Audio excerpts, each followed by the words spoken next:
What's up, guys? Welcome to episode 6 of the Elephant Wire Podcast, the show where we break down song lyrics and don't play you a damn second of the song because major labels are thieving babies that would end up suing us up the ass. Now, this week's episode, we are going to be joined by special guest Joe Baby to help us dissect the song When the Levee Breaks by Led Zeppelin. Let's fucking get some. Welcome to the Elephant Wire Podcast. Music. Drugs. Laughter. Lyrics.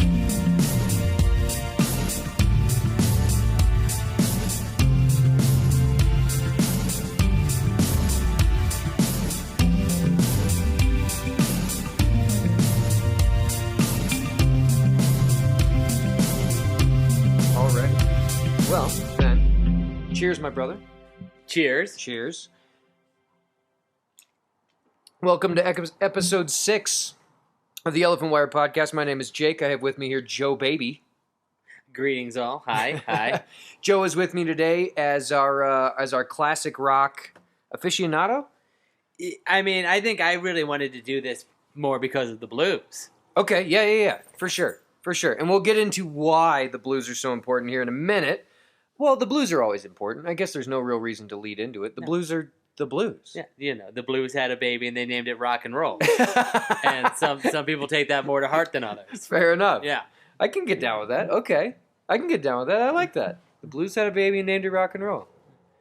I'm sure someone in the blues scene actually said that, and then it was stolen by a Presley or a It's Muddy Waters. Muddy Waters. Muddy Waters. Perfect. Yeah. There you go. Exactly. Well, right on, everybody. I hope you are ready to get the fucking lead out because today we're going to be talking about When the Levee Breaks by Led Zeppelin. This is a fantastic jam by the band Led Zeppelin. It comes off of their album Led Zeppelin 4. Yeah, not actually titled. Not actually titled. Yeah. It was presumably titled. The album cover actually just had 4 symbols on it. Each member of the band got to pick their own symbol. And so record stores and places of this nature, they had to basically just say Led Zeppelin 4, because the last 3 were called Led Zeppelin 1, 2, and 3, so... Yeah, well, you know, yeah, definitely 2 and 3. And then, sure, I guess that was 4. It's like, you know, if you and a group of friends go out and get, like, you know, Captain Planet tattoos, you each pick your own symbol. Oh, yeah. Yeah. Yeah. I'm definitely going food. Which, well, food... Grain? Grain? Yeah. Yeah, absolutely. Uh-huh.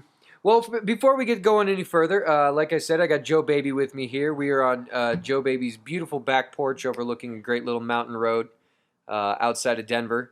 We figured this would be a great spot to talk about Zeppelin and smoke some cigarettes, drink some beers, get the lead out. Let's do it. I'm into it. Yeah. Led Zeppelin, formed in 1968 by vocalist Robert Plant, guitarist Jimmy Page, bassist and keyboardist John Paul Jones, and drummer John Bonham. Back in the day, they were originally signed to Atlantic Records, and Joe and I were actually talking about this a minute ago. I did not actually research this before the episode, so we're not entirely sure. However, when they were originally signed to Atlantic Records, that was after changing their name from the New Yardbirds. Okay, so first off, I mean, before we really get into anything here, I think it's really important to put a disclaimer out that, on my part, very little research was done for this.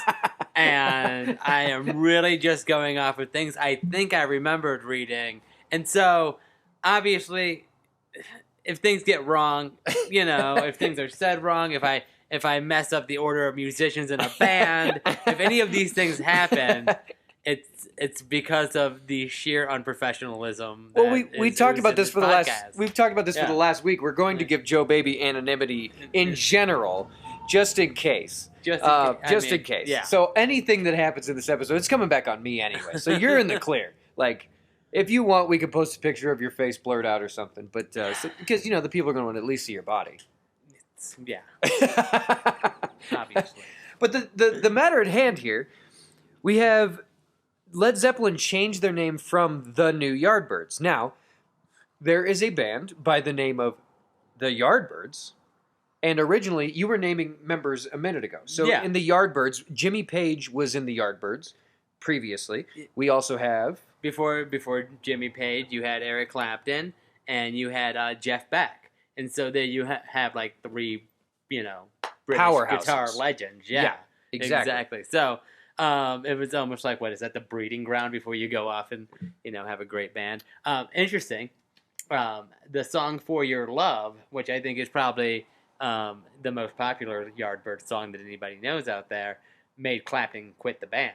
Because it was selling out. He was not having it. So that was like the man who wrote "Tears in Heaven" was concerned about selling out at one point in his life, and Well, we found out in our episode on "Higher Love" by Steve Winwood. We found out that the same guy that wrote the lyrics to "Tears in Heaven" is the same man that wrote the lyrics to the song "Higher Love." Same man who wrote the lyrics to the song "My Heart Will Go On" from the movie Titanic. So I guess that would be right, because I mean, let's face it, we love Clapton, but all of his hits. I mean, did he write any of them? Did he ever write a great song? I don't know if he ever wrote a great song.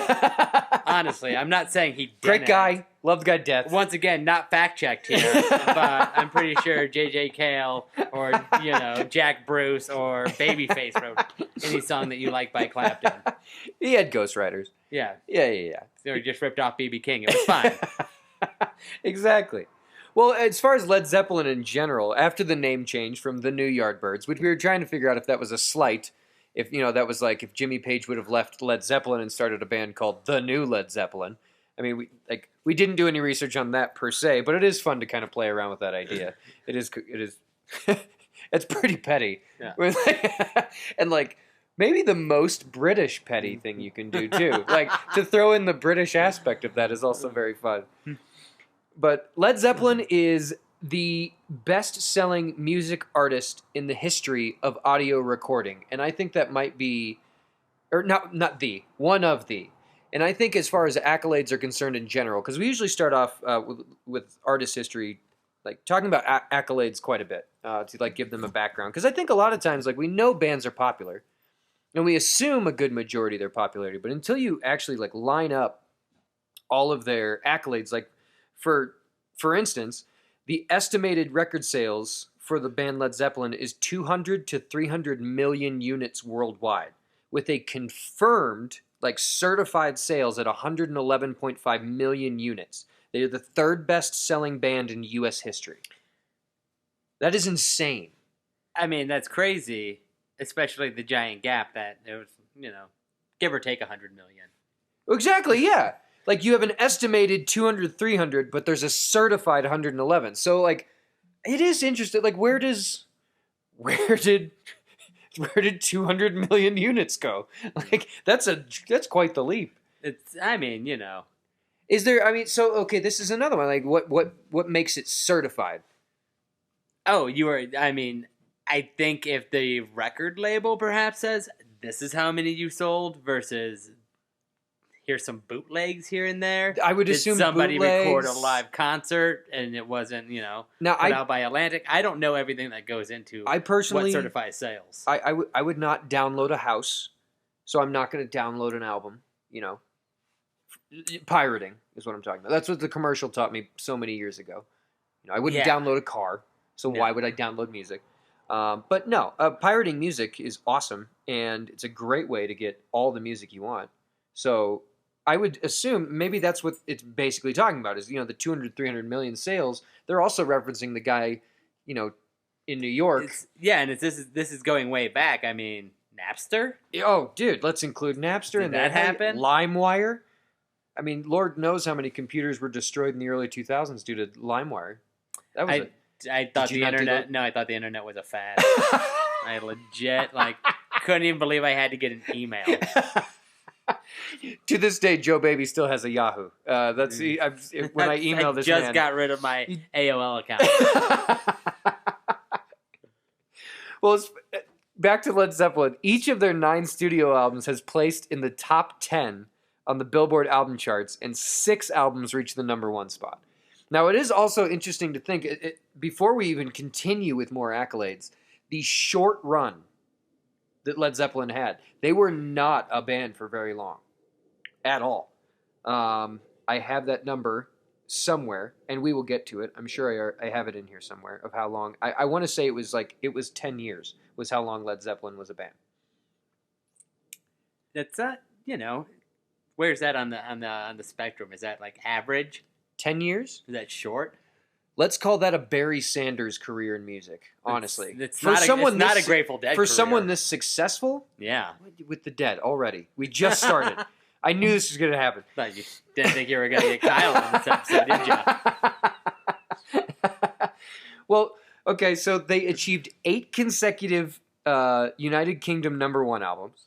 They were introduced to the Rock and Roll Hall of Fame in 1995, which was quite a long time after they had quit playing music. As far as like as an entirety, John Bonham passed away years before this. Whenever the band basically stopped, and they have not gotten together very many times, 2 to 3 times. One time, John Bonham's son played. Yeah, they have not done the reunion thing. They basically just let the sleeping dog lie and just kind of. I mean, this is a little off topic. I do have a goal where we get all the rock star kids together to form their own band. Okay. So, you get Jacob Dylan and you get Sean Lennon comes to it. Yeah. You could get Sting's daughter Coco. Yep. Jason Bonham's there playing drums. Jason Bonham's playing drums. Yeah. I mean, Jacob Marley. Oh, sure. You can get all the Marley kids. Yeah, they're all still doing it, right? Yeah. And then, I think that it could be a music festival of, like, really talented people's children. And then, obviously... are hit or miss. Obviously, you know who's singing? Miley Cyrus. You know what? Yeah, you always forget that she was a famous person's kid, too. Billy Ray Cyrus' daughter, exactly. as she is referred to in most circles. Yes. Well, let's narrow it down a little bit. Let's start talking about the album Led Zeppelin 4, which it has been coined. That is not the name. The album is actually nameless. Was released on November 8th, 1971. Now, this is quite a bit after this album, but in 2002, Spin Magazine named it the second greatest metal album all time. Now, this is an interesting one, and we're going to get into this in another episode as well, whenever we talk about another metal band from back in the day. Not a lot of people right off the tongue would assume Led Zeppelin to be a metal band. However, you don't have metal without Zeppelin. You don't. It's a full confession here. As a young man getting into music, Zeppelin was too metal for me. I couldn't whoa, let's draw the line here. Like, even Hendrix was a little much for me in the beginning years. My poor eardrums were just, I was, not used to ripping guitar. Who was shredding your Walkman at the time? Who was pumping at that time? I mean, at that time, coming up, you're into what your siblings are into. Sure. So, I mean, it was definitely some Queen, some Guns N' Roses, some Red Hot Chili Peppers. Guns N' Roses is an interesting one, though, because back in their era, they were actually considered metal. They were considered metal. Yeah. As was like a Whitesnake, as was who else could But I wasn't getting into the deep tracks on G and F and R. No. I was keeping it light. You weren't pouring sugar on anybody. You weren't Def Leppard or anything like that. No. And then you have the hip hop craze of the '90s, right? Sure. Like, we're all yep. in third grade listening to Snoop Dogg. Mm-hmm. And so you kind of maybe forget what guitar sounds like, and then I start to get the Beatles. The Beatles are like, that's pop, right? It's not ripping guitar. I guess, going down. Yeah. I mean, it was even pop then. Exactly. So you're not used to the ripping guitar with nothing against George Harrison. That man rips. He'll get in there. Yeah, exactly. He's gonna get some. But yeah, I mean, it was Bob Dylan. It was the Grateful Dead, and so for me at the time, like, oh, my friends listened to Led Zeppelin, and I'll listen to it with them, along with Sabbath and everything else. But it was a little too metal for me. And then I grew up. So yeah. And then I became an adult. Uh-huh. And realized, oh, this isn't metal at all. This is just good rock. Yeah, exactly. Well, one of the other accolades I found very interesting, and for a couple reasons. In 2003, Led Zeppelin 4 was ranked number 69 on the Rolling Stone magazine's list of the 500 greatest albums of all time. Now, I found this interesting for two reasons. One, that it came in at number 69. Nice. If we were even less professional than we already are, we would do like a "oh yeah" button right here or something. If we could afford that, If we, button, yeah. That'd be great to have a "oh yeah" button, or maybe like a fart button too. That could be cool. Yeah. We'll get to that. Yeah. Kickstarter. But the thing that I found more interesting than anything is I almost feel like this is a slight. Like, it's not even in the top 50 for greatest. Now, it is the 500 greatest albums of all time. So, are we including all recorded music of all time? Because if it's of all time, before the end of this, I'm going to jump onto the smartphone and I'm going to tell you. But perhaps we'll get to it. I'll be like, oh, by the way, hey, Fleetwood Mac Rumors is above that, and then we can debate whether that's justified or not. Yes, it's absolutely. Sure, great album, but it's a little subjective. But that's what I mean. If we start going through this list and we find out U2 Joshua Tree is ahead of it, I'm gonna be really fucking pissed, like really pissed, because in 2001, Classic Rock Magazine's 100 Greatest Rock Albums Ever put this album at number 1. So this is what I'm saying. Like, I think Rolling Stone, like, this is almost a slight. Like, this was not justice done here. Well, the Rolling Stone, their first album, Led Zeppelin's first album, they panned it. The critics did not like it. Not a fan. Yeah, Rolling Stone was not a fan.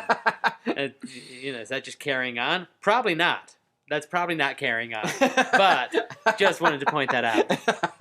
Well, I feel like the most appropriate of the accolades that I found on this album specifically, and quite possibly the best accolade that this album could receive, is in 2007, the Rock and Roll Hall of Fame released a list of the definitive 200, so the top 200 albums of all time, and Led Zeppelin 4 took 4th. Now, Joe, pretend you're not staring at the screen right now. Okay. Who do you think is ahead of them? Well, I've already seen the screen. You've seen the screen. That was a pointless. Yeah, I can't say it. I can't. But unsee obviously, I am a little shocked that what is the definitive 200? Okay, this is the definitive 200 albums of all time. So, I mean, the Beatles were going to be on there. Yes. Now, do you find it so? So let's go. Number 3 is Michael Jackson's Thriller, which I'm fine with that. I'm not okay with that. Fair enough. Yeah. Not for why you might not. Yeah, it's nothing that has to do with Michael as a person.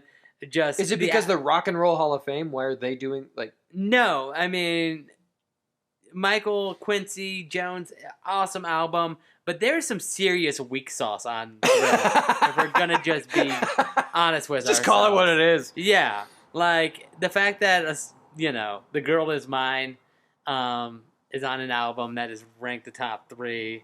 I'm not comfortable with that. Okay. I think they could have tried harder. All right. No disrespect to Michael. All right. Yeah. Number 2 makes complete sense to me, which is Pink Floyd Dark Side of the Moon. That makes complete sense to me. If it would have been anywhere in the top 3, I would have been fine. I'm fine with that. Yeah. Like, even being ahead of Led Zeppelin 4, I am fine with that. It's a masterpiece. It really, well, I mean, even to the fact, I mean, when you start to look at crossover, like, you have, like, families of 7 in Kansas going to the planetarium to listen to Dark Side of the Moon while they watch Mars on, like, a big screen. Did you ever try to do the Wizard of Oz Dark Side of the Moon thing? The only time I've ever tried to watch TV on psychedelics, I did Star Wars, and I made it I didn't even make it to the well, I made it a little bit past the scrolling words. But, I mean, there was no psychedelics involved. We just heard that you could... oh, you're talking about just syncing up Dark Side of the Moon and Wizard of Oz. Yeah, exactly, to see if it works. I went straight to drugs on that one. That's on me. Okay. Yeah.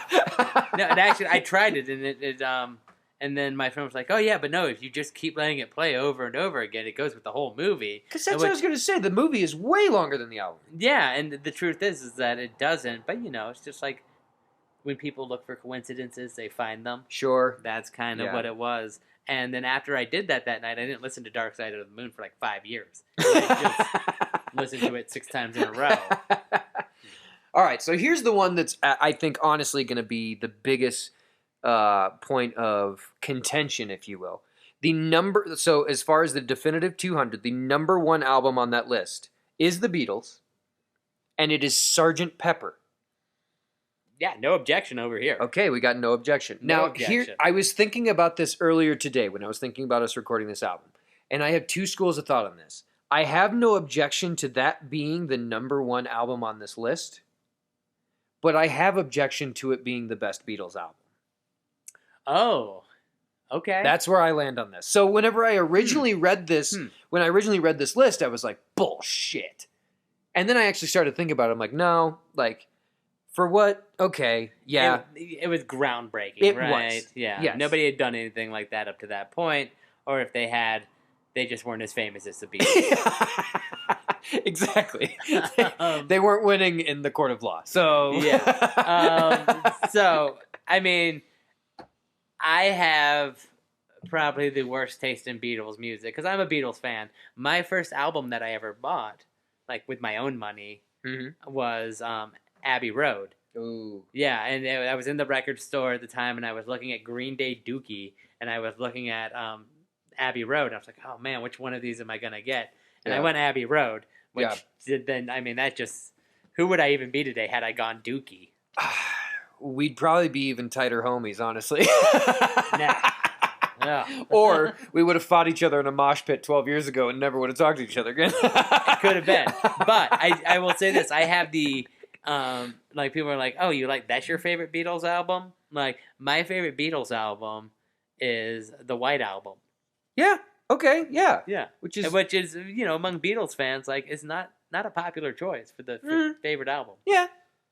Yeah. Okay. I'll give you that one. You know what's I actually, like, it wasn't like I didn't know who the Beatles was, and it wasn't like I hadn't listened to them. But it was not until I got into the Beatles movies.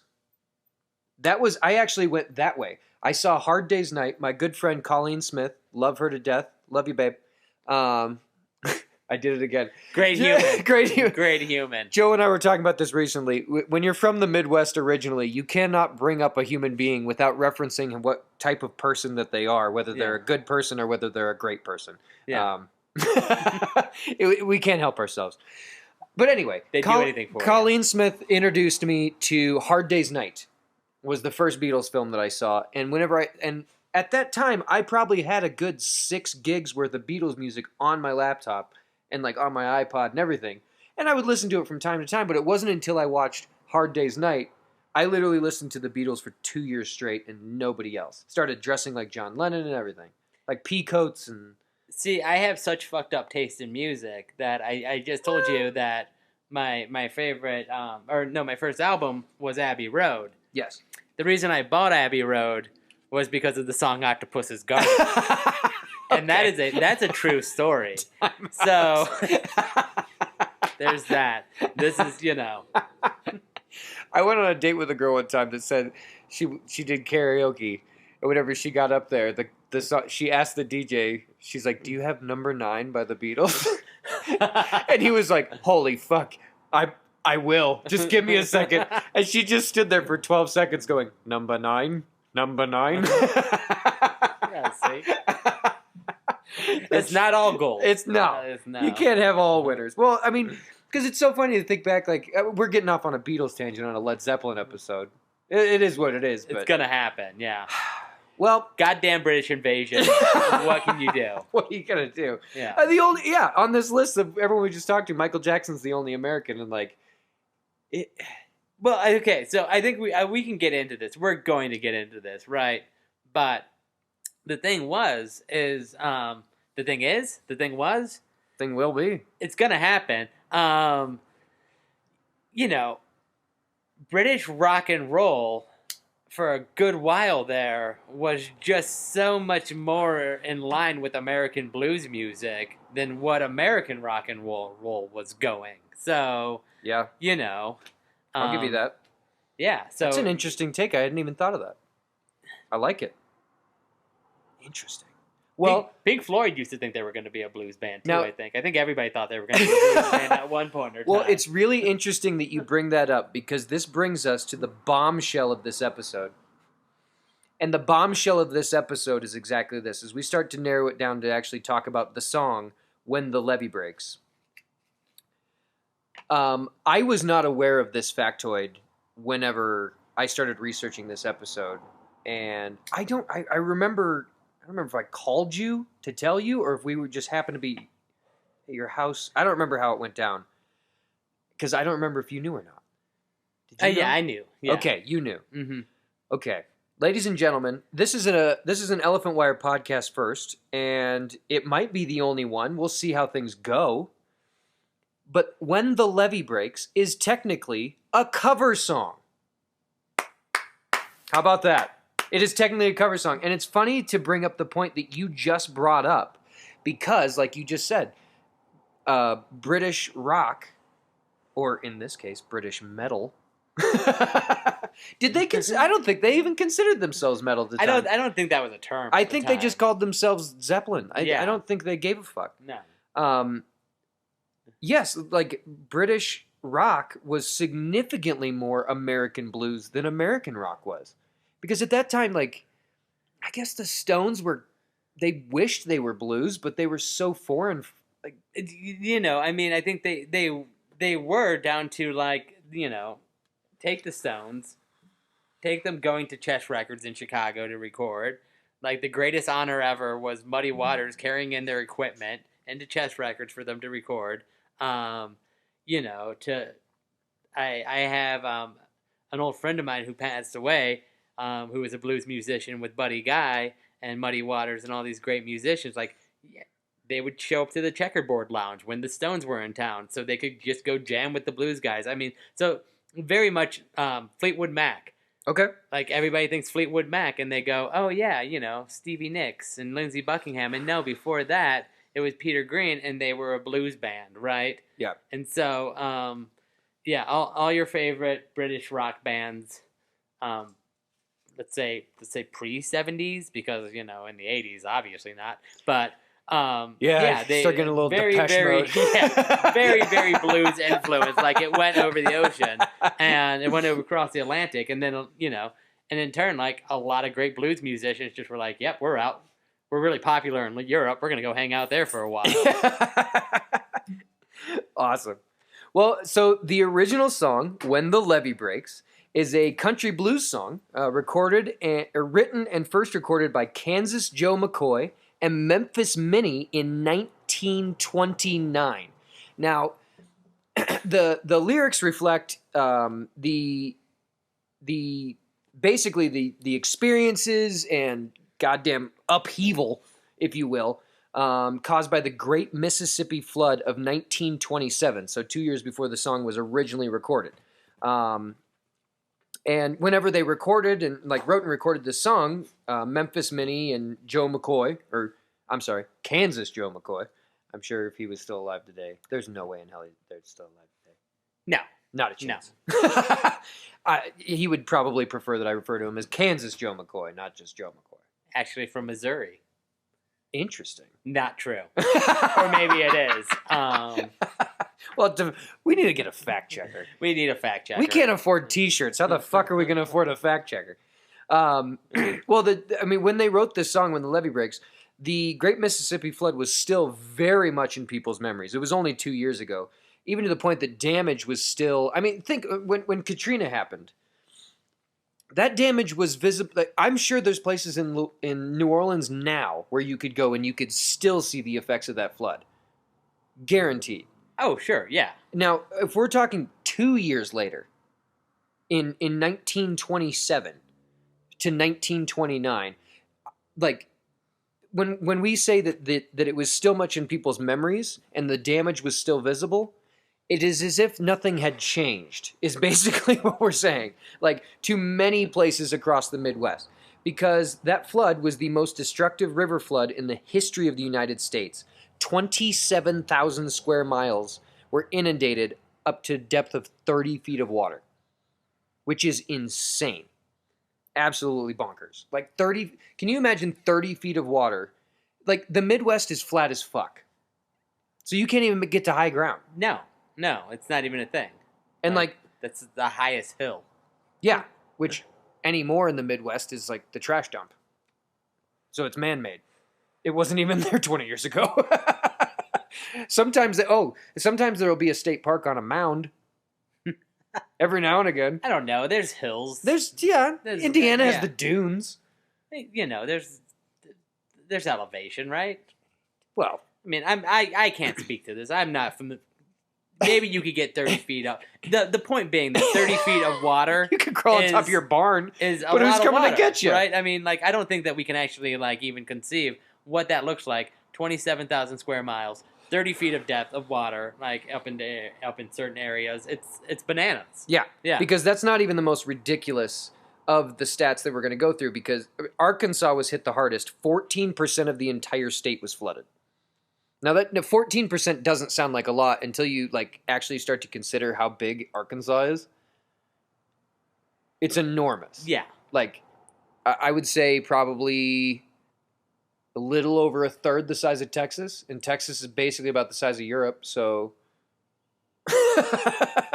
Germany was flooded. Yeah, basically Germany flooded. Yeah, exactly. Like part of the Czech Republic. 94% of more than 630,000 people affected by the flood lived in the states of Arkansas, Mississippi, Louisiana, and most of the Mississippi Delta. Now, more than 200,000 African Americans were displaced from their homes at this time and were forced to live for quite a while in what were called relief camps. Phew. Yeah, relief camps. This is a term that I'm sure. What are we calling the camps at the border right now? Prisons? Is that what they're calling? Well, that's what you and I refer to them as. What are the suits referring to them as? Because, like, I'm sure they're saying something like relief camp or holding facility or...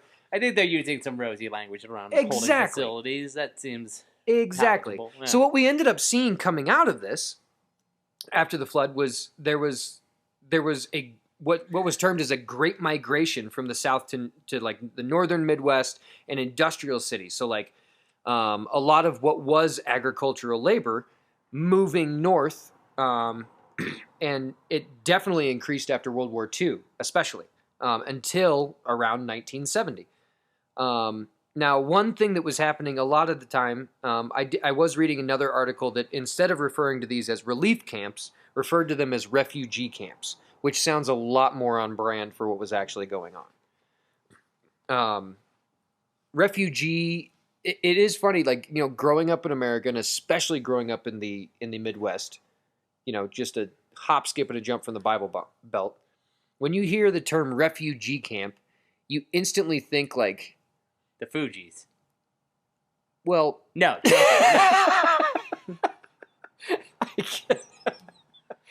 I wonder where they were at on the 500 greatest albums of all time. That's a great album.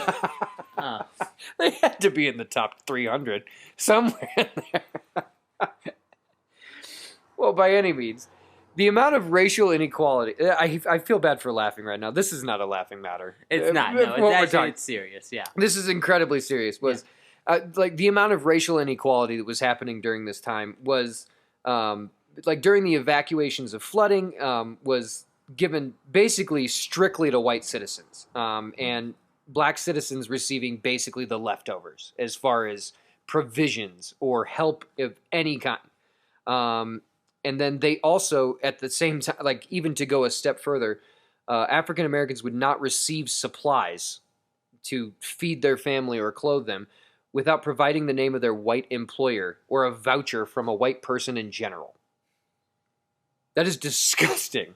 Now, as all this is going on, we also have the fact that in order to fully exploit all of this black labor, they were forced to work against their will. So this sounds a lot like, I'm forgetting the word. The word slavery comes to mind. I think, or is indentured servitude. Either way. It's just a long line of just exploiting people of color for cheap to free labor, which is, you know, a giant part of this country's history. Right. And it's funny because like Herbert Hoover ran on the campaign promise to change African American communities, and immediately broke them upon entering the White House, as every president before him had done. This is the disadvantage of podcasts here. You can't see the utter shock on my face right now. I can't believe this had happened. No. Yeah. Wow. I can't believe it. Well, as a result, thank Christ, he lost the black vote in the northern states for his re-election campaign in 1932. I don't remember my grade school upbringing as far as whether or not Herbert Hoover was a two-term president. I think he was out. The Yeah. Hoover Towns and all of that. Mm-hmm. So this is the basis of the original song in 1929. Is speaking about. Now it is funny. I pulled up at one point. I pulled up the an original recording, like a video recording of Kansas Joe McCoy and Memphis Minnie playing this song. And once again, just like the blues, just like old jazz musicians of the day, this song, they're sitting there playing a song talking about what they just lived through in these, like their family members, their communities, their friends, all being forced to work against their will, having to get a white person to give them a voucher so they can get a sandwich. And Memphis Minnie and Joe McCoy are sitting there playing this song with smiles on their faces. They were being taped. Well, now, I say this for two reasons. One, yes, there were absolutely white people sitting behind the fucking cameras saying, you better fucking smile. I don't doubt that at all. But the other side of things, too, is the amount of resilience that black people in this period of American history were forced to be a part of. They had no option. Like, it was almost commonplace that, like, well, of course I have to go get a voucher. Why would they give me a sandwich? It's disgusting to think that. And to think that even today we still deal with so much of these things. It's, We can pretend we came so far. Yeah. I mean, it's a music podcast, so I will try not to get too into it. Not this episode. Oh, I didn't know. That's why I brought you on here. Oh, yeah. I mean, yeah. When you're looking for, we're going to drug test, or we're going to, you better make sure you're looking for a job in order to get the bare minimum of a safety net. I mean, it's nothing to really be proud of and hang your hat on as a nation here, the way that, the disadvantaged are kind of Yes. continue to be disadvantaged. Yes. Yeah. Absolutely. Well, and this, and like I'm not even joking. I mean, the reason that I asked you to be on this episode is the second that I started researching this episode and I started to read some of the statistics like we've just shared. I was like, no one is going to know blues history better, or also just African American history in general better. I don't know if anyone's ever visited Colorado. It is the whitest fucking state in the world. Of the limited white people that Jake knows, I may be considered somewhat of an authoritative voice here, but that's not the case at all. We do our best, and we progress as much as we can, but there's more Whole Foods out here than there are anything. It's ridiculous. We move on. We digress. We've become stale. Yeah. Anywho, I did find it interesting whenever I was researching this that the members of Zeppelin are actually recorded as songwriters of the version we're discussing today. So, yes. Yeah, so, okay. This being said, I did some very, very limited research 20 seconds before we started this. And they actually, I think they did eventually list, Memphis Minnie as a co-writer of this. And to the effect of that, it kind of seemed like, Robert Plant took some liberties with the lyrics to say, yeah, I wrote this, sure, where Jimmy Page was probably, to his point, saying like, did you know, Robert? Well, because Robert Plant originally suggested that the band cover the song, and the band ended up agreeing, obviously. Yeah. But I mean, this is something that I've read elsewhere: is that Robert Plant was infatuated with blues music. Oh, of course. And it's also funny to think that, like, in It was 1972, right? 1971. This album was recorded. Damn it, 1971. Yes. So in 1971, to think back that he's wanting to record a blues song from 1929, it's like they both sound eons ago to us. But to really kind of put it into perspective, 50 years. 50 years. That's like us talking about, I don't know. It's like us talking about Led Zeppelin right It's now. like us talking about Led Zeppelin right now. Exactly. Yes. So, this, I mean, is it really all that weird? Absolutely not. No, I mean, it's a deep track, right? Like, Sure. He loved his blues music. That's for sure. Mm-hmm. It wasn't the first time. So, No. yeah. And, I mean, I Can't Quit You, Babe. Willie Dixon, the Lemon Song, stealing the riff from Killing Floor that, Howlin' Wolf had done. Yeah. So, yeah, I mean, there's obviously the blues influence is deep with Led Zeppelin, which is, for me, what makes them such a great band. Sure. Yeah. Well, it's also, I wanted to bring this up at some point. We might as well just bring it up now. One thing that I was going to reference is that just like any great rock musician in any era, has the utmost and ultimate respect for this era of what we might as well just call black music. Yeah. And the one example I was going to give in the documentary, It Might Get Loud. At one point in that documentary, Jack White puts on a record of Son House. And the song that he puts on, Son House is singing and clapping. There's no guitar, there's no drums. There's no music. Son House is literally just clapping and singing. And he's not even on rhythm. He's just sort of clapping as he sings. And Jack White is brought to tears. And it was a moment like that was very early when I saw that. It was when I was really pushing my own personal music career that flopped. Like so many before you. Yes. That was a moment I was literally sitting in my apartment, my 450 square foot apartment, watching this, and I was just like, I wish I could feel that. And I remember diving in like online on YouTube or any like just researching like and trying to find this music, and like after about 12 to 24 hours, I remember actually like starting to like feel that. You know what I mean? Like I had to force myself into it, because when you said earlier your first album that you bought with your own money. Yes. This is quite embarrassing. The first album that I ever bought with my own money was at a thrift store, and it was an Alabama tape. Ooh. Yeah. So. Yeah. Well, see, and I'll say this, just kind of speaking to what you were just speaking about there, where, I think people approach the blues as musicians, and, everybody's like, yeah, blues is easy. It's 3 chords. I mean, most blues is 3 chords, and, it's a 1-4-5 progression, and you can learn to play that 1-4-5 progression, but that doesn't mean that you're playing the blues. It's raw emotion. It's yeah.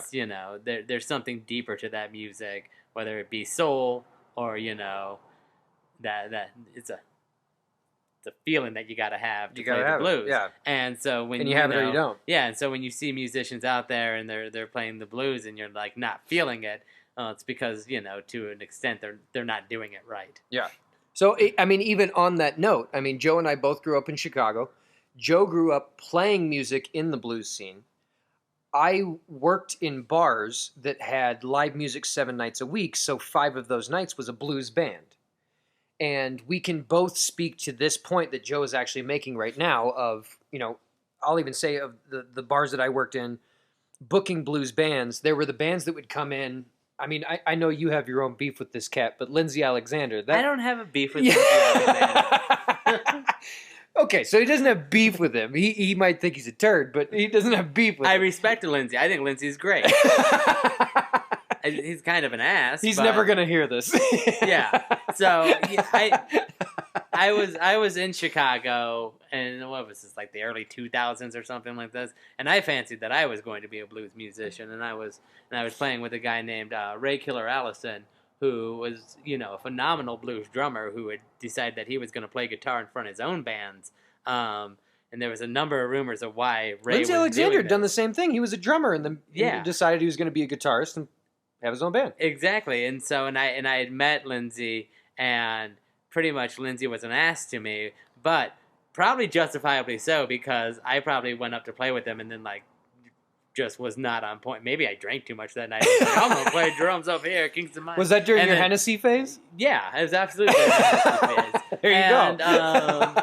but, you know, I was still learning the craft at the time, and it's you never stop learning that craft, right? Sure. And so, but that's why Jake thinks I had beef with Lindsey Alexander. He was just mean to me. But I'm okay. I'm an adult. I can handle people being mean to me. And Lindsey was like, "Don't you mess up my set, boy." And so he was right. I probably was like hit a cymbal too hard, or was playing too much gusto and overplaying everything, and So yeah. Anyway, another podcast, another time. We'll do one once the season's over. We'll deep dive into Joe Baby's blues days and get the full scope. We'll do a little Vice No. News on you. Oh yeah. Tune in. Set to release sometime in 20 something. Yeah. Well, I think two more. I mean, before we head to an ad and start really diving through these lyrics, because this is going to be a little bit different of a lyrics dive. We're going to kind of reference back and forth between Zeppelin's lyrics and Memphis Minnie's lyrics. But just real quick before we head out, it is funny whenever you think of this song. I guess it's not funny. I guess it's basically on brand. The first thing that comes to mind when you think of When the Levee Breaks, as incredible as Jimmy Page guitar is.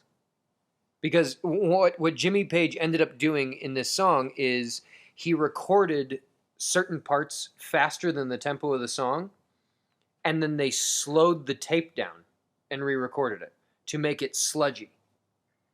Which was, production-wise, something that was in no way, shape, or form being done at the time. Like, this was an on-the-spot, like... I mean, this was also, I have it here somewhere. Damn it, I don't have it here. This was the only song that was not recorded, or that was not mixed in England. This is the only song on Led Zeppelin 4 that was mixed in LA.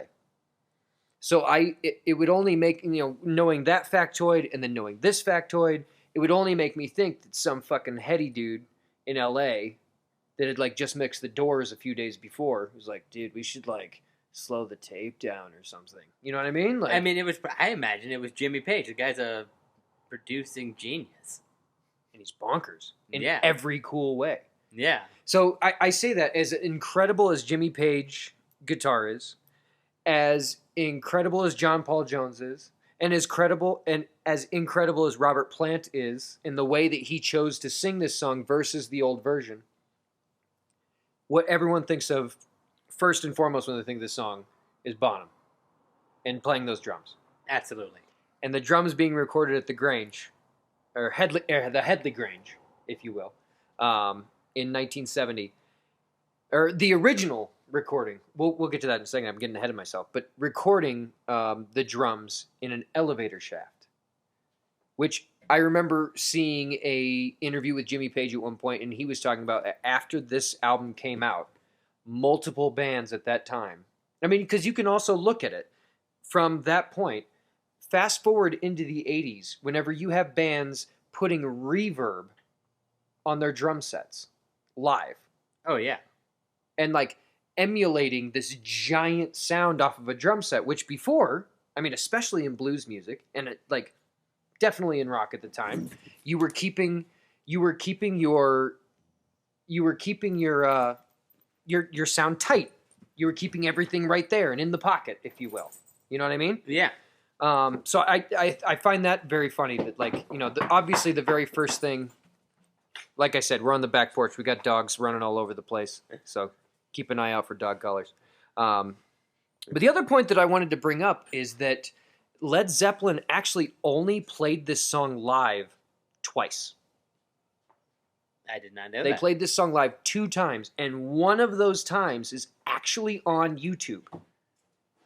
Ah. It is a terrible recording. absolutely abysmal recording. It's very tough to listen to.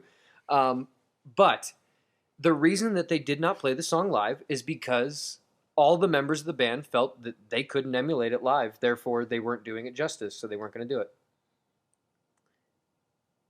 And I thought that was... I respect that. I really do. I get that. I mean, I don't know why you would... I mean, nowadays, you have bands that they have 3 members on stage, and then they have piped in synthesizers of what they recorded in the studio.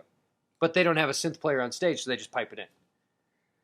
So, I mean, to that point, I think that was,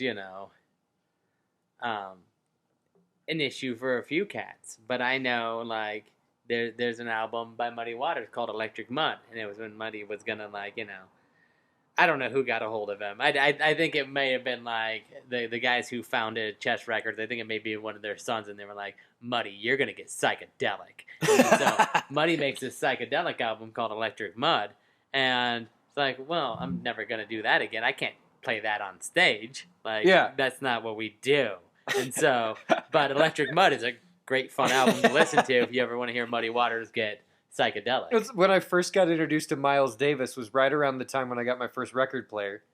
And I went to the record store and I found Bitches Brew. And I'd just been listening to Miles Davis for like 2 days straight with my homie. And then I go to the record store and I pick up Bitches Brew and I get home and I'm like, what the hell is this? This isn't... I mean, this is awesome. I'm into it, but this is not what I was listening to. It's thinking music. There you go. Yeah, thinking music. Yeah. Right on. Mm-hmm. Well, before we go, just a couple more quick tidbits. When the Levee Breaks comes in on Led Zeppelin 4, as we keep referring to it, which has been coined, it comes in at track 8 on side 2 of the LP. So they even, obviously back in the day, you have 2 sides of a record. And as many songs that will fit on there, that's how many songs are on there. So this is track 8 on side 2. And I think one of the most interesting other tidbits that I was going to throw in there is that first that you hear, that is Robert Plant playing a harmonica, and they reversed it, which is also something... You brought up George Harrison earlier. Yeah. George Harrison was a pioneer in reversing. Oh, yeah. And I cannot remember for the life of me which Beatles album it was whenever they first started toying around with that. I believe Revolver, but once again, not fact-checked. Not fact-checked. But the song comes in at 7 minutes, 8 seconds, which so far on the podcast, this takes the cake as the longest song we've done. I think up to this point it was Higher Love, which came in at like close to 6 minutes. I think it was like 3:52 or something like that. Or 5:52. So yeah, When the Levee Breaks, so far our longest song of the podcast. Pretty dope. So if you guys are ready, I'm ready. Let's get into it.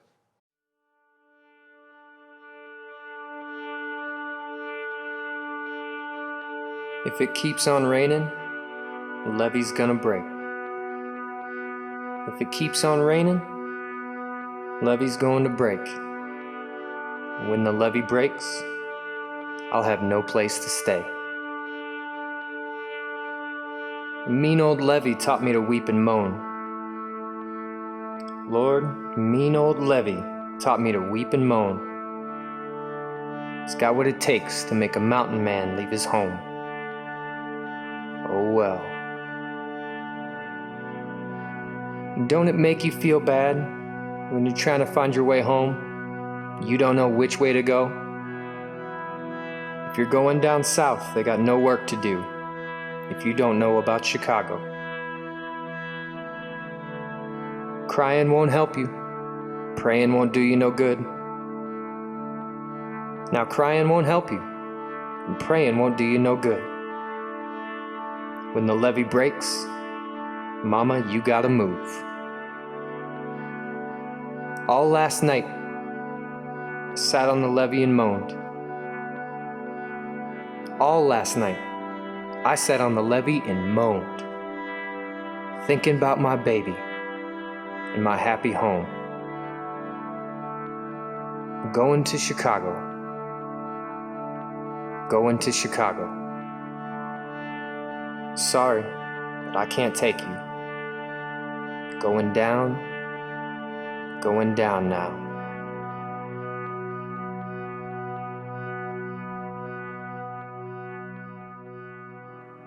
Right on. Welcome back, everybody. Fantastic jam. Fantastic lyrics. Joe and I are just sitting here talking about how we're actually going to go about this.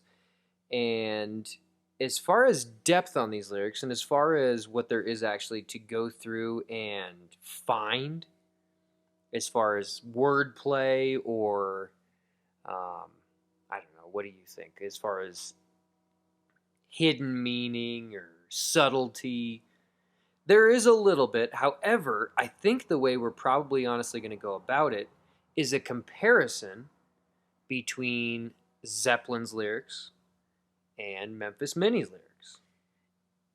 It may leave you wondering why Zeppelin thought that they could have any credit to write the lyrics at all. Exactly. Yes. Very interesting. So, let's just start right off with our first verse. Zeppelin writes, "If it keeps on raining, levee's gonna break. If it keeps on raining, levee's gonna break.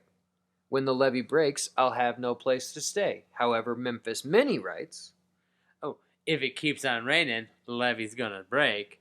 If it keeps on raining, levee's going to break. And the water gonna come in, and we'll have no place to stay." And the difference is just astounding.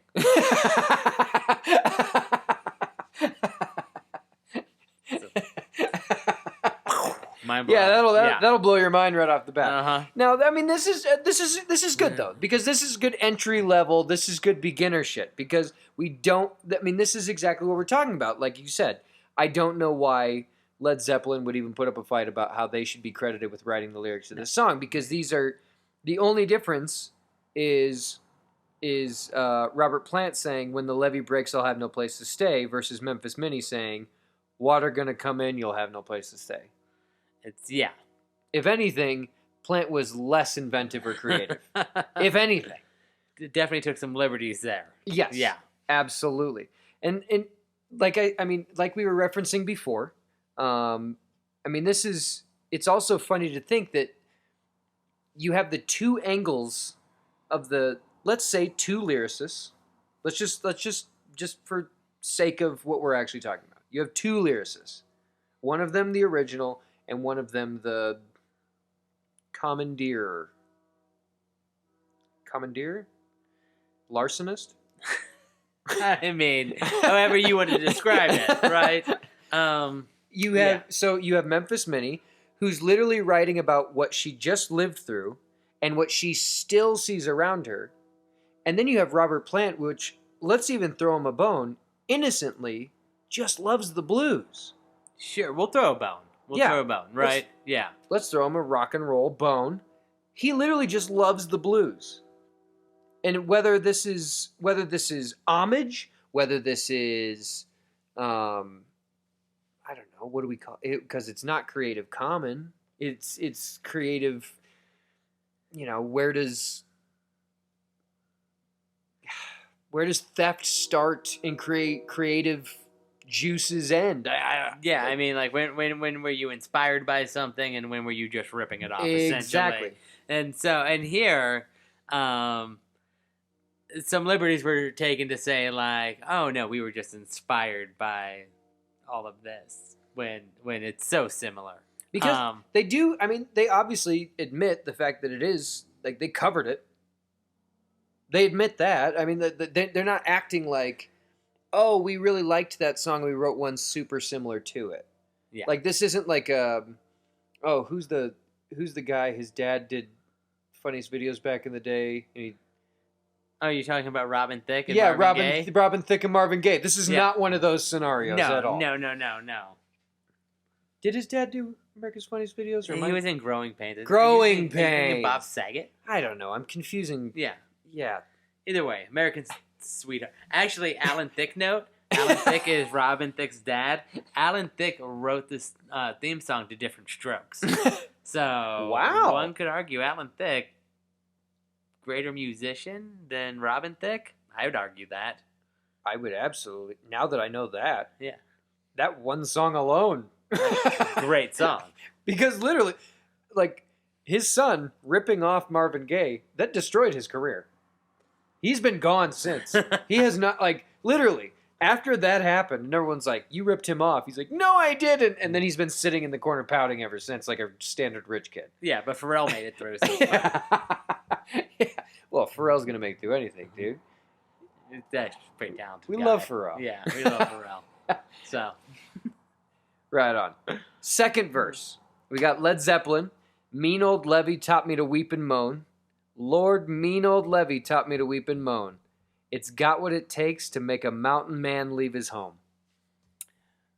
and Memphis Minnie. Well, all last night I sat on the levee and moan. Well, all last night I sat on the levee and moan, thinking about my baby and my happy home. Now, here we have our first example. This is where I think that we can actually say, this is where the difference between creativity and just straight up plagiarism, as far even admittance that it is, obviously it's a cover song. Yeah. This is where we start to get into that. Because Memphis Minnie's second verse, technically, and let's throw a bone to Kansas Joe McCoy. He's still around too. Yeah. Oh, yeah. I think this, so obviously their verse, this ends up being a later verse for Led Zeppelin. Yeah.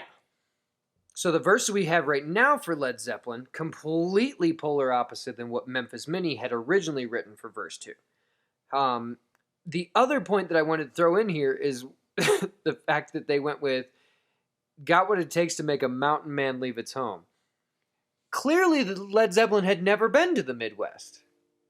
Well, I don't know, not the South there, I don't know. No. Yeah. I thought what I took from this right here, the one interesting thing, and I mean, totally just shot in the dark here, right? But Mean Old Levee taught me to weep and moan. And it's almost, it gives a little bit more of that, like, interesting. He's living a little vicariously through this story. Sure, right? Yeah. Like, oh, I heard this story, and this is what I learned. It taught me. Yeah. Right? Is this another bone we throw their way that, like, they're Am I giving him too much credit? Well, that's what I'm saying. Possibly. We might be, however, in the parameters of what we're talking about, I see your point and I like it. Because like you said, I mean, taught me to weep and moan versus what Minnie says, sat on the levee and moan. Like, Yeah. she didn't need to be taught. Right there. This was commonplace. Yeah. And like, as we were referring earlier, I mean, like, the state of just black culture at that time in general.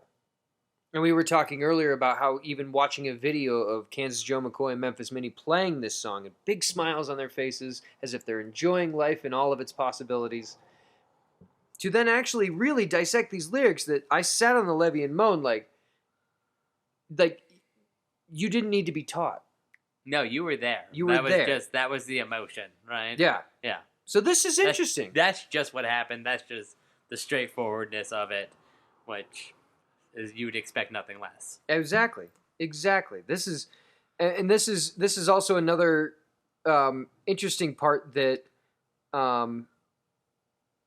Memphis Minnie wraps this one up as saying, thinking about my baby and my happy home. It's also interesting to think that in that parameter, think about my baby and my happy home, is it too much to assume that obviously both of those things are gone? I would assume so. This is the presumable. Thinking about my baby and my happy home. So to be sitting on the levee, which has broken, thus the flood, the Great Mississippi Flood of 1927. Excuse me. There have been beers involved in this one. Couple. Yeah. To have a line like this, thinking about my baby, my happy home, are we to throw another bone that way to say that he didn't want to quote that line because, he does end up quoting this line later. Yeah. But he didn't want to quote this line here because he didn't feel that maybe the song had been set up yet. I mean, what are we to get into at this point? Because, I mean, this is, like I said, this is an Elephant Wire podcast first. This is our first cover song. This is our first time where we can actually go in and we can look at both sets of lyrics and see the differences. and we can see, where one was, I don't know, if you're to say where one was present and where one is recounting. Sure, yeah. I guess. So for Minnie to be in here and to not have to say that she was taught to weep and moan, and because she's thinking about what she has lost, versus Robert Plant saying he needed to be taught to weep and moan, and then just throwing in some random statement about, like, this will make a mountain man leave his home. Like, if you're a mountain man, you're living on a mountain, flooding is not necessarily what... Not in this scenario, anyway. No. Yeah. So at this point, this is just rock and roll lyrics as far as what Zeppelin's doing. I think so. I think, you know what, we can give him all the credit we want, or we could say, yeah, he was just being a little lazy with the songwriting. And, and I don't know the answer to that. Because another point that you had, like, right after this, you have Zeppelin go, like, you have Plant that sings this little refrain where he just goes, oh, well, oh, well, oh, well. I guarantee you that the populace living in this area, this black communities all along the Mississippi River, were not saying, oh, well. Yeah. Well. What are you going to do? There it is. Yeah. Let me go ask Jeff if I can get a food voucher. Like, this, like, oh, well, this was not happening. So this is where, like, we can actually start to really see that this is a little more than just a cover song, and it's a little more than just, like, oh, I'm just taking some creative, I don't know, liberties, if you will. Mm-hmm, mm-hmm. You're actually taking a moment in history. Now, like, they're from England. They had, like, this would be like us going over there and writing something about a potato famine or something. I don't know. Yeah, I mean, it's I don't have any bearing. And at the time, I don't think the populace, and I mean, to say the least, I don't think this flies today, right? No, like there's no way that you go ahead and you just co-opt such a powerful story and then just try to play it off as your own. And which is essentially what kind of is happening here with Robert Plant. And I do love me some Led Zeppelin, a great band, obviously, here. But, critique where critique is due. Yeah, that's the point. This is very much a co-opt of a very American experience, the black experience, and the oh well doesn't sit well with me. No. Now, I will say in the flow of the song, it's great. It's the equivalent of a Michael Jackson just going, "Shamo." This is a shame-on. Yeah, it's just like, I need something here. Like, absolutely. And Robert Plant has a ton of weird shit that he says when he's just not singing real lyrics. So, there you go. Maybe we just chalk it up to that. Well, so now we enter in absolutely to that point. We enter into a portion of the song. The original has no chorus. There is no chorus to be found in the original song. There are just four verses. However, in the Zeppelin version, we have this little refrain of the oh well, oh well, oh well. And then we have an actual chorus. Don't it make you feel bad when you're trying to find your way home, you don't know which way to go? Now, as far as rock lyrics go, this is pretty standard. Even for the blues. Yeah, it's a common thing. These are just standard blues lyrics, Yeah. Oh, I went out walking and I couldn't find my way home. Burr, burr, burr, burr. I hate to downplay it. I just, it's just... but then that follow-up statement actually almost gives him some credibility. Well, it's like he did know the story. He did actually know what happened. Yeah. Because the line then is, if you're going down south, they got no work to do if you don't know about Chicago. Yeah. And it's interesting, we talked earlier about the great migration of black individuals leaving the South, going to cities like Chicago, cities like Cleveland, cities like Detroit. Gary. Gary. Absolutely. I forgot about Gary. Well, everybody always forgets about Gary. But even, I don't imagine that they just went straight north. I mean, you have this great migration of people just heading north in general. Memphis. Absolutely. Yeah. Mm-hmm. Can we throw... Who else do we want to throw? Can we throw Pittsburgh in there? Is that a little too east, too... Yeah, it's just it's all of it, right? I mean, so yeah, I'll throw Pittsburgh in there. I don't know a lot about Pittsburgh. It's a fellow steel city. Steel. Yeah, so I know they got but yeah, steel. but the point is, Chicago becomes the focus here. Chicago does. And Joe and I were talking about this a minute ago.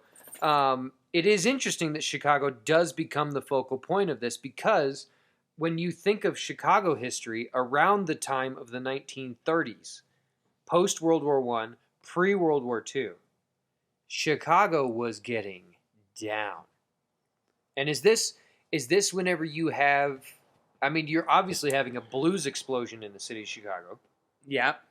Is this when you're having, oh God, what else? I mean, is this like a Black Wall Street time period as well in Chicago?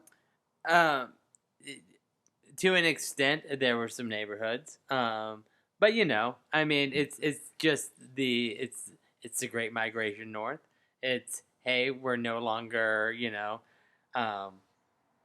just based in the field. We're not agriculture anymore, and now we're working in factories. So yeah, it's a change, right? It's Yep. a shift. It's a cultural shift in American history to say, like, everything about what cities became at that point, it completely had to do with the fact that, oh, I don't know. I'm just speaking out of my mind now. Anyway. Well, it almost felt like you got too reflective in that one. That like I started to think about Chicago. We've As been in did I. Colorado too long. I just started to think about Chicago. well, because I got super quiet too, because yeah, I was it's doing fine. the same thing. I was Yeah. just thinking about Chicago and just like certain neighborhoods, and you know what I was actually thinking about was Pilsen. I don't know why. Pilsen, like that's not even a black neighborhood. That's a very Puerto Rican neighborhood. But I just got, for some reason, the second you started going, I was like, oh, Pilsen. What a great neighborhood. It's a great neighborhood, right? Yeah. Well, as we move on to our next verse, this next verse is incredibly similar to each other. There's very little change. Led Zeppelin says, crying won't help you, praying won't do you no good. Crying won't help you, praying won't do me no good. When the levee breaks, mama, you gotta move. Okay, so the Memphis Mini. Oh, crying won't help you. Praying won't do no good. Oh, crying won't help you. Praying won't do you no good. Whenever the levee breaks, mama, you got to lose. Now, that's about the only difference. Zeppelin says you gotta move. Memphis Mini says you got to lose. Yeah. Now, I feel like if there's anything to delve in here, it's actually because Zeppelin's lyrics just make sense as far as just like the progression. Yeah, I mean, once again, the Levee breaks, yeah, get the fuck out of the way of the rushing water. and this is, yeah. That's simple. Minnie's lyrics, however, like, I mean, because both of them, crying won't help you, praying won't do you no good. That even of itself, I mean, that's a very blues-driven lyric as well. Oh, yeah. As far as just like, this is life, these are the strokes, you take the good, you take the bad. Yeah. Here I am quoting. The Facts of Life. Alan Thicke did not write that. I'm quoting one. Alan Thicke again. Alan Thicke did not write that. I don't think so. He might have, once again, not fact-checking any of these things. But Memphis Mini saying, when the levee breaks, mama, you gotta lose. That is an interesting line because, like, this is absolutely where we can start flying through some conjecture. This is where conjecture gets real fun because lose what you own, lose what you know, lose the life you lived. I mean, And you don't even have an option. You have to lose. like you got to lose. That's the lyrics. You got to lose. There is no time for questioning. Like, when the levee breaks, mama, you got to lose. And you go right back before that. It doesn't matter. Don't cry, pray, whatever. Yeah. Doesn't matter. You're going to lose. You take the good, you take the bad. The facts of life. Takes different strokes, change the world. No, but this is, once again, this is just exactly what we've been talking about this entire time. This was the everyday black and white of black culture at this time. There was no point in crying. There was no point in praying. This was life. You have no choice but to live in this type of just the life around you. And this is what you get into a lot of times with, these blues lyrics and these classic blues lyrics in particular. Like, first off, speaking to what the real experiences were, and at the same time, just being very straightforward in how you're saying it and not pulling any punches. Yeah, absolutely. No, I think that's one of the most beautiful things about blues music is that, like, when, like, all the stories that you read about, like, even Ella Fitzgerald, that she was allowed to sing at so many, all these nightclubs because of the people she would bring in. But the second she walked off stage, she wasn't allowed to sit at a table. Like the stories like this. I'm sure B.B. King has stories like this. I'm like, all these cats. Oh, sure, yeah. The things they like, as long as they, and even to this day. I mean, like LeBron James we're more than athletes. Athletes and musicians still dealing with this. Yeah, exactly. To the point of, as long as you're entertaining. As long as you're entertaining, right? And yeah. So, but I mean, I think in that too is that there's a certain politics that comes with this music that came back in the day with it too, to say like, yeah, but here's our chance to really tell you the truth. And that's what I'm saying. Right. As long as you're entertaining, you can actually get your point across. As long as you don't take a knee. Well, that's gone too far. How dare you? Unless you're taking a knee for abortions. In which case, Tim Tebow can take a knee all fucking season and nobody says a goddamn word. They'll put him on the cover of a magazine about it. But if it's about people being shot in the street, how dare you? Yeah. Impending life? Pro. Loss of life lived? No. Yeah. Out. Right. Good God. Yeah, I mean, like, once again, it's times like this. Like, we don't mean to laugh in the sense of making light. That is not the point of why we laugh. We laugh because that's how fucking stupid you have to be for your reasoning to line up with that. Yeah, I mean, full disclosure, I came in here and I was like, well, I'm not prepared to do any of this with Jake tonight, but he's coming over and I've been busy and I haven't done anything that he's asked me to do. And lo and behold, we've come along the theme that racism is still alive and well in America, and it's been for a long time. And here we are, two unqualified white guys sitting in Colorado trying to, dissect a little bit of it. Yeah. We've marched together. We've gotten out there, but although I should have probably maybe suspected this when you were like, "Hey, you want to talk about blues lyrics?" I should have probably known. I alluded. Yeah. I half wanted to catch you off guard because then I felt like you'd be a little more angsty. Yeah, because that's usually how it goes. If you bring it up, then you usually have a point. If you don't have a point, you'll go off. Well, our next verse, this is one that I've been actually waiting for, because this one I think speaks volumes once again to exactly what we're talking about. Because we have Led Zeppelin saying, "All last night sat on the levee and moaned. All last night sat on the levee and moaned, thinking about my baby and my happy home." Oh, I feel like that was a familiar verse from earlier. It is. Oh. So our last line is, thinking about my baby and my happy home, because the original lyric that we had earlier, thinking about my baby and my happy home. However, those first couple lines, all last night sat on the levee and moaned, those are exclusive to the verse that we have now. Yeah, so then the Myth Mini verse, I worked on the levee, mama, both day and night.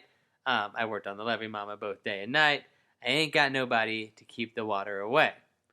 Oh, I actually reversed that. It's night and day, so the lyrics rhyme. I worked on the levee, mama, both night and day. Boom, I ain't got nobody to keep the water away. That's actually how the lyrics go. Don't pay attention to how I read them the first time. So what I think is very interesting here is that Robert Plant sings them, I sat on the levee and moaned. versus Memphis Minnie worked on the levee day and night. Or night and day. I did the same thing you did. Yeah. I worked on the levee night and day. So this once again goes back to what we were talking about earlier, is that people of color and their ability to work in any parameter exploited. So I worked on the levee, mama, both night and day.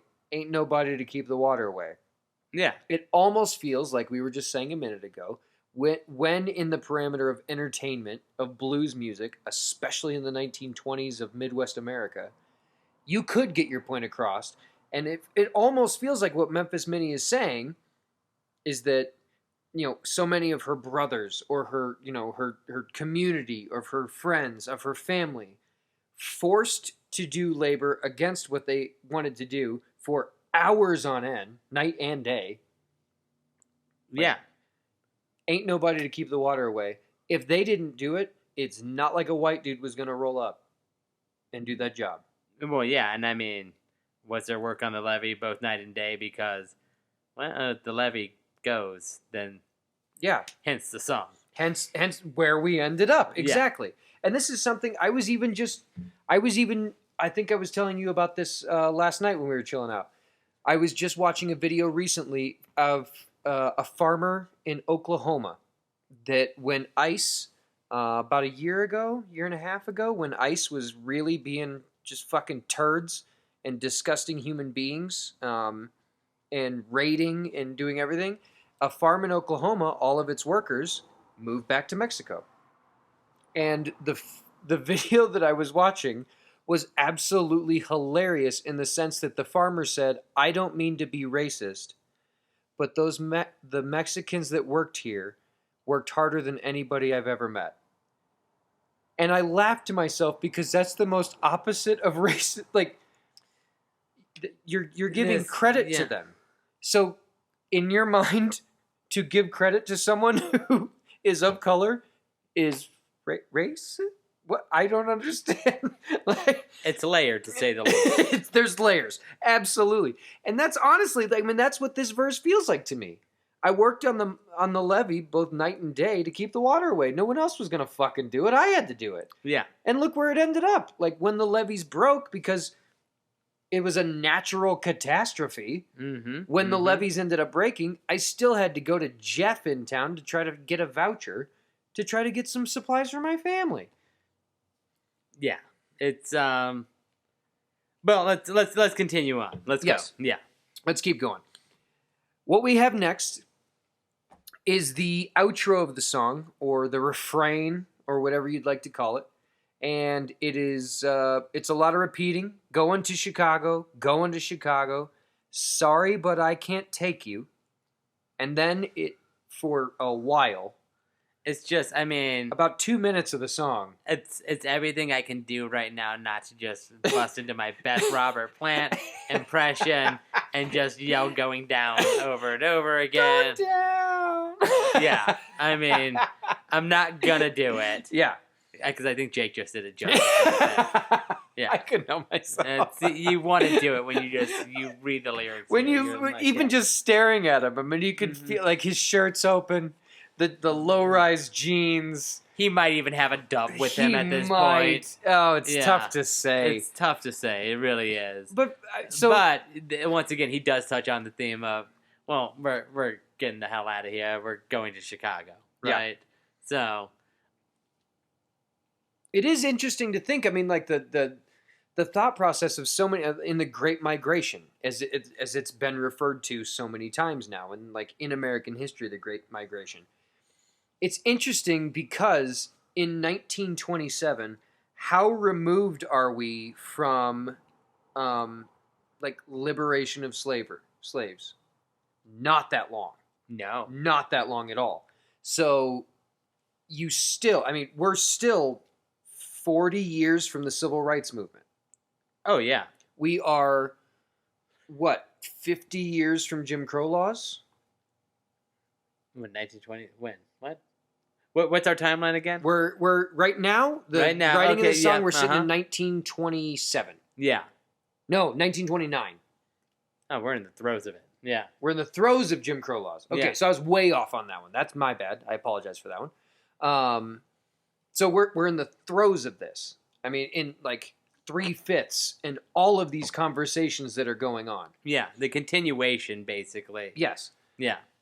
So like we said before, I mean, it is interesting that Led Zeppelin does choose Chicago. I mean, there had to have been some reason behind this. Besides the fact that Chicago is the greatest city in the world. Let's just throw that out there. Yeah. It's a real city.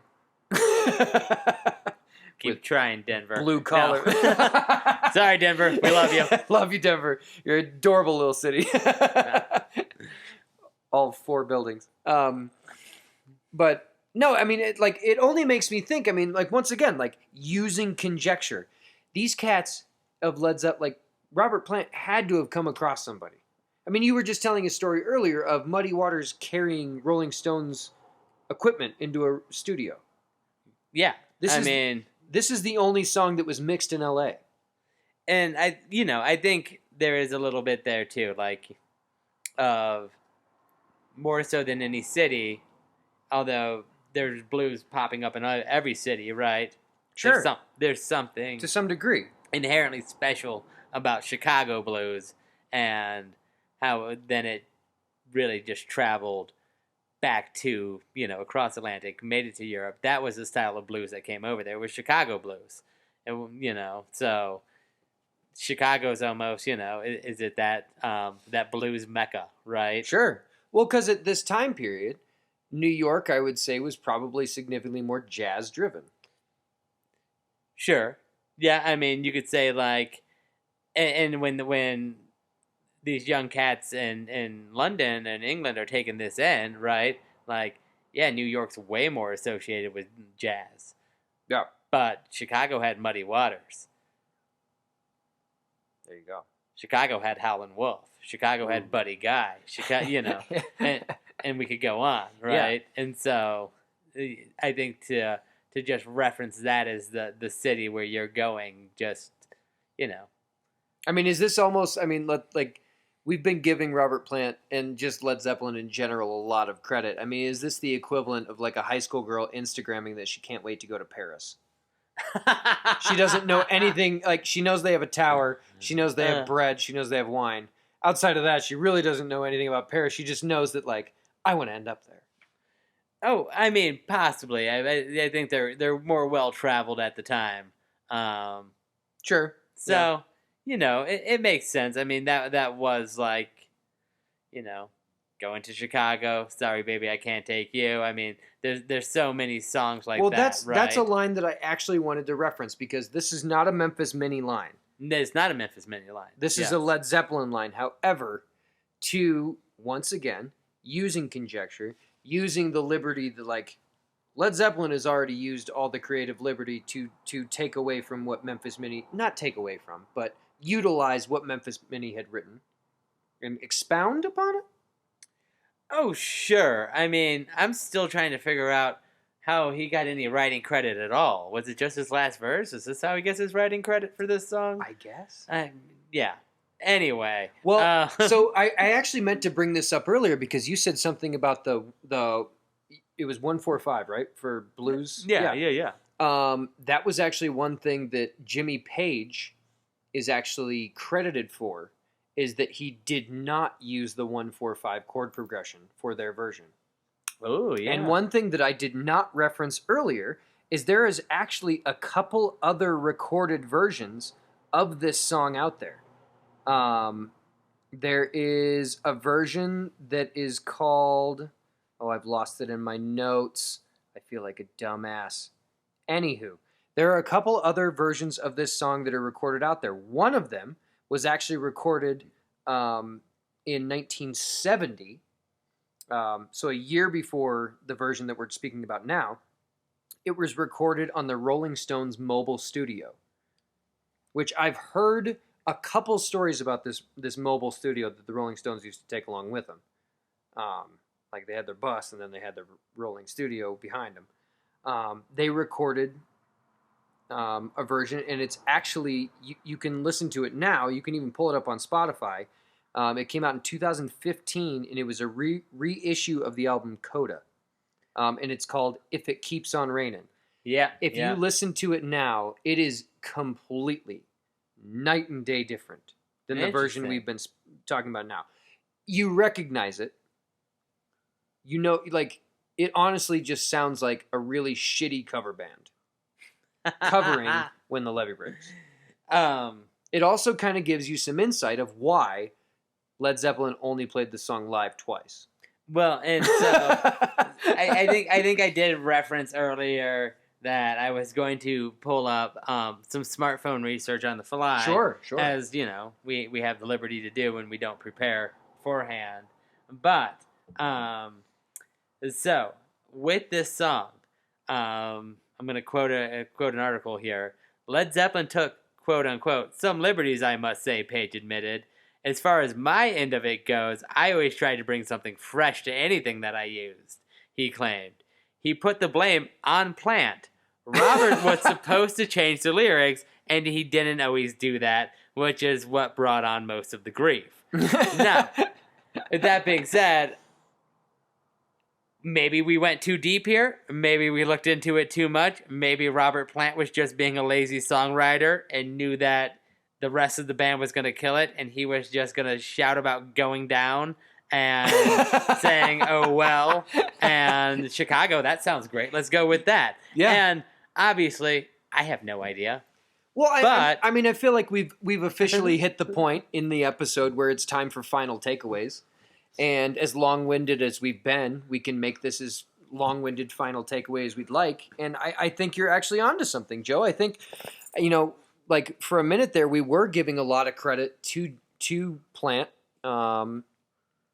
as far as just because of what this podcast is and because of what the point of this podcast is. It's song lyrics. That's what we've been talking about. If anything, we haven't given enough credit to Memphis Minnie and Kansas Joe McCoy. Oh, absolutely. For the incredible song they've written. And honestly, I'm going to include that song as well in with the Song of the Week playlist that's updated on Spotify right now. You can check the link in our Instagram bio or search on Spotify the Elephant Wire podcast. It'll probably be the first playlist that comes up. I'll include the Memphis Minnie version as well. If anything, we haven't given enough credit to that. I mean, we've alluded to it a couple times as far as like what they were forced through. I mean, because we've if anything, we haven't given enough credit to the fact that like they lived through it. They wrote a song about something that they actually lived through. Like, let's pull those figures back up once again. It was, what was it, 14% of the entire state of Arkansas. 27,000 square miles were flooded. These are insane numbers. Absolutely insane numbers. And the fact that they lived through this and to come out of it, like musically, this is the epitome of the blues. The absolute epitome. It speaks to the resilience that's always kind of present within the blues, right? As an art form. And black culture in general. Exactly. And, I mean, I think as far as, you know, two white dudes sitting in Colorado are concerned, I mean, I sit in awe of it all the time. Yes. So, honestly, I think like that's humbled. my takeaway. Like fucking humbled by it. Exactly. To watch the mother of a young man who was just gunned down by a Nazi pig. To watch her with strength and resilience say, we need peace in our community and we need transparency in government and we need, like, just yeah. literally. I mean, final takeaway, we haven't come nearly far enough and we haven't done so in nearly enough time. And everybody, we got a lot of work to do. So maybe vote. Yeah, just maybe. Yeah. Just maybe. Yeah. I mean, you know, everybody always said voting's the least you can do, and they're absolutely right. That is the least thing that you can do, but you can do so much more. Like a lot. Yeah. A lot But more. if you're going to be like, I want to do the littlest thing possible, go fucking vote. Yeah. The fun one that, everyone always thinks that you have to, like, start an entire conversation or check someone because of their racist thought process or something like that. Really, honestly, you hear someone make a statement that's off color, like racially off color, just call it out for what it is, jokingly. Because if anything, that's going to hit home more than anything. If you start laying into someone and explaining exactly why that type of jargon is not exactly the way that... No, just literally say, like, racist, huh? All right. Yeah, I mean, I like that. Just call it out. I mean, I don't even think that's, I don't even think that's out of line. I don't think it's, if they want to know why it's racist, you can explain it to them. You can pull them aside. If you feel qualified. Yeah. Or you can just be like, oh, racist. Racist. Yeah. Interesting. Well, Interesting. big gulps, huh? Mm-hmm. Yeah. Yeah. Call it what it is. Because enough is enough. I mean, last episode, episode 5, we talked about fuck Donald Trump. That entire episode. And the point that, going through like the Vietnam War, the Korean War, the music that we got out of those that were so subtle, and they were ballads, and they were these beautiful, long, drawn out, explanations. To then we get to fucking 2016 and fuck Donald Trump. We don't have time to sit here and have full explanations. Enough is enough. We've clearly been talking about this, obviously before this, but 1927.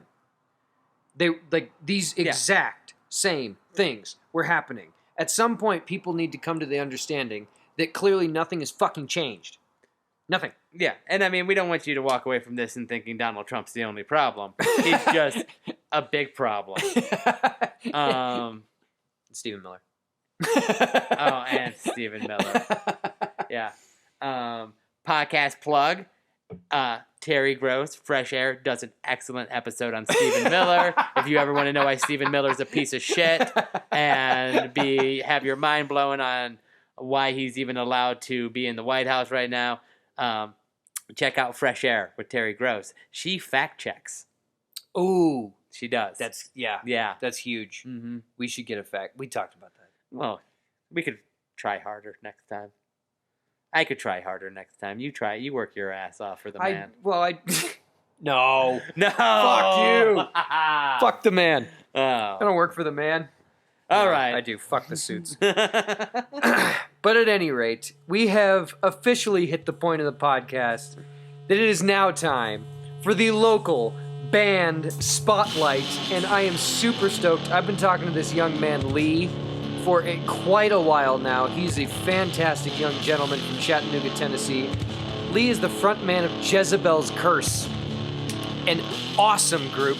They've released, at this point of the recording of this episode, they've released one song so far, and it will absolutely be on our Local Bands That Don't Suck playlist on Spotify. I can't wait for you guys to hear that. It is fantastic.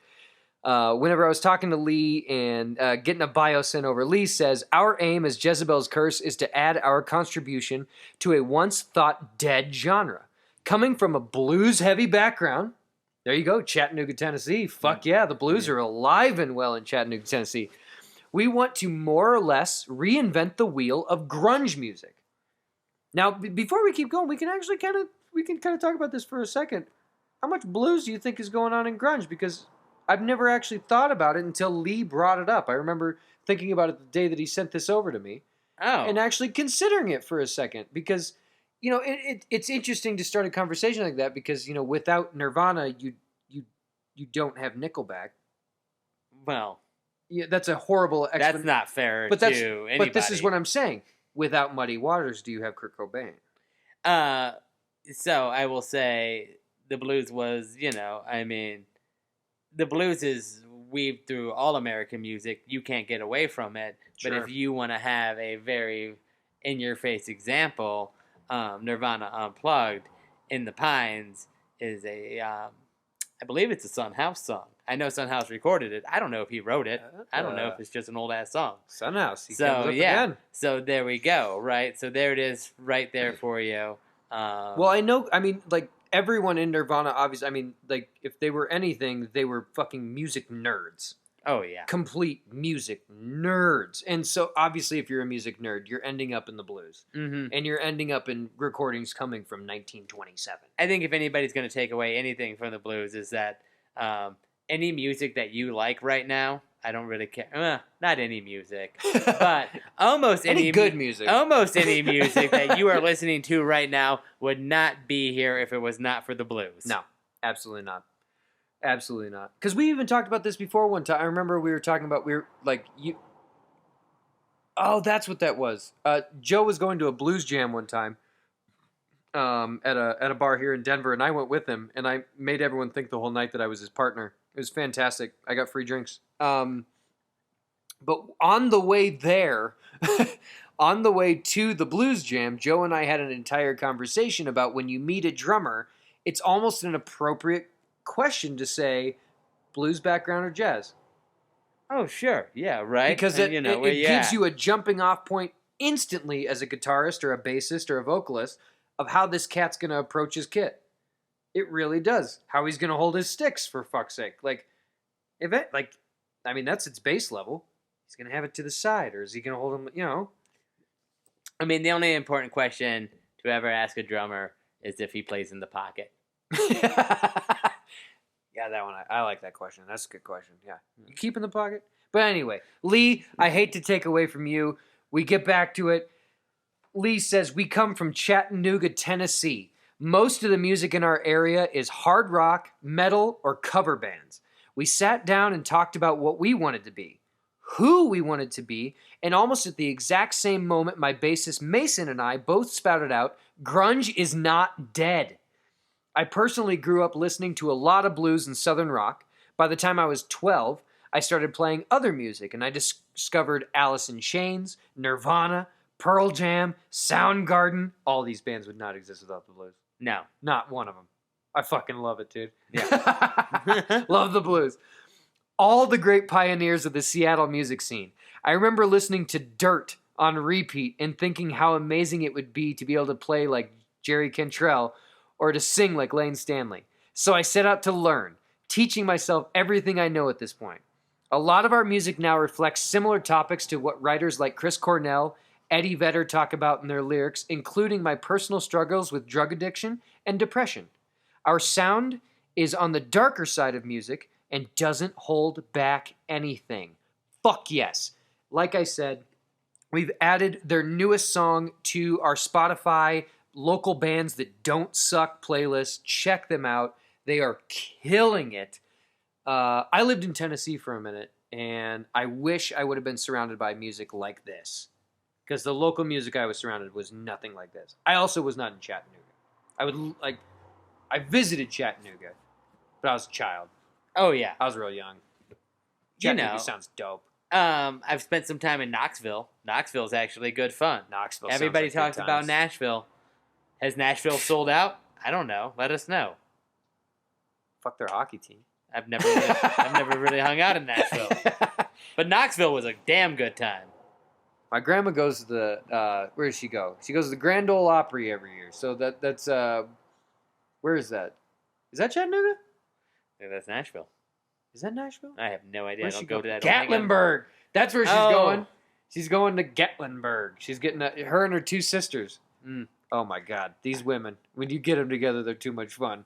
The youngest one is 86. Can we just throw out a God bless Dolly Parton? God bless Dolly Parton. Oh my God, we are doing an episode on Jolene, and I am so excited for that episode. That is Love gonna it. I'm gonna cry for. Do you want to do that episode with me on Jolene? I might do that episode on Jolene. I almost named my daughter Jolene. Not after the song, after myself, because I'm a narcissist. I did not know that. That would have been so awesome. I named my dog after Joe. Yeah, true. That's actually true. Yeah. My dog's name is Joseph. At any rate, the way we end every single episode, folks, support local music. Local music needs your help more than ever right now. Throw on a mask. Go and support local music. Download their music. Buy their merch. If they're doing a live thing on Instagram, just like tune in for like 4 minutes. Even if you're at work, just just tune in. Show your support. Show your love. Local music needs our support more than ever right now, and even more so. Well, not more so. Equally as so. Lesser so. If you like what you heard today, head over to anchor.fm/theelephantwire.com. Support us if you like what you've heard so far. This is episode 6. They're only going to get better from here. All we've had is kinks so far. All we've had is rust. Well, no, you can't rust something that's brand new. No. No. No. I feel like we've changed the oil in a new car like 3 times at this point, which is unnecessary, but, it is what it is. Thank you very much for tuning in today. It's been so great. Joe, thanks for coming in. I don't know how much beer you got left. I'm going to down mine. Already empty. All right. I was about 4 pulls behind you. It is what it is. Thank you so much for tuning in today. It's been a pleasure to talk about this song with you guys. Both these songs, the original, When the Levee Breaks, and the Led Zeppelin version will both be up on my Spotify weekly updated playlist. Make sure to check out Jezebel's Curse. Fantastic individuals. Follow on Instagram. Check out their music on Spotify. Support local music. Wear a fucking mask so we can go to live music again sometime in our lifetime. And as always, fuck the man. Hail Satan. Hug your mom. We'll see you guys next week.